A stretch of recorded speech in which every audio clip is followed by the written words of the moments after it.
The NFL Competition Committee is proposing a couple of things: 10-minute overtimes as opposed to 15. Also, you can't jump over the center to block an extra point or a field goal. What do you think of these proposed rule changes?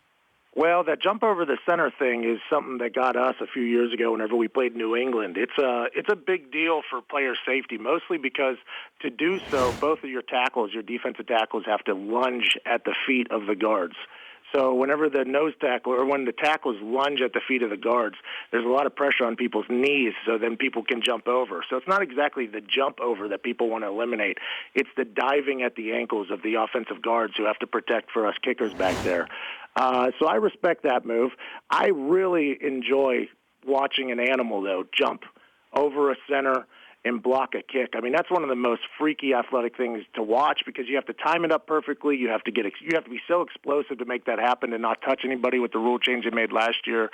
I think that's a very interesting thing. And I think since 2012, 22 of the 83 overtime games have gone on longer than 10 minutes. So that'd be a lot of ties. I don't think we should be getting into the business of ties. That's just not our sport. That's not America. You either win or you lose, right? There's no ties. There's none of that BS. You either win or you lose. I think we should play until there's a winner. I think at some point, just like there is a sudden death after each team has a possession, I think you have to play until there's a winner. I don't think they should shorten it. I think they should say, hey, play until you find a winner. And if you have a short week with a Thursday game coming up, sucks for you. You should have got the job done quicker. But also, let me go back to jumping over the center to try to block a kick. If I had a guy, and I'm looking for the guy with the best vertical on my roster, why couldn't I just have him jump over center every time, and all it's going to cost me is a penalty? So it's half the distance, but if I time it right, I could change the game. Certainly in overtime, I don't know why teams didn't try to do this, Pat.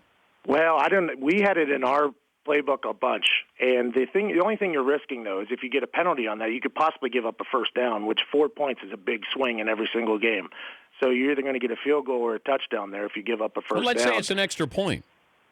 If it's an extra point, I mean, you could probably do that until you want to end it. And if you look towards the end of games, that's what New England did against us. It was kind of the last touchdown. Yeah. We can either make it a one-point game or make it a tie game. They risked it. They jumped it over. It's all a game of risk. And some coaches, whenever you're in a close game, that's whenever you find out the good coaches. And I'm learning this about college basketball, too. It's in those close games where you find out if a coach is good or not. It's not whether or not they can get a team prepared or whatever. It's game-time decisions. And all those things come from the head coach and from the special teams coach making a play. And I think as long as they get rid of the people diving at the ankles of the guards, I think the jump-over play is something that's majestic to watch, and I think they should keep it in the game, personally. But it's the diving at the ankles that's the big deal. The Dan Patrick Show, weekday mornings on Audience.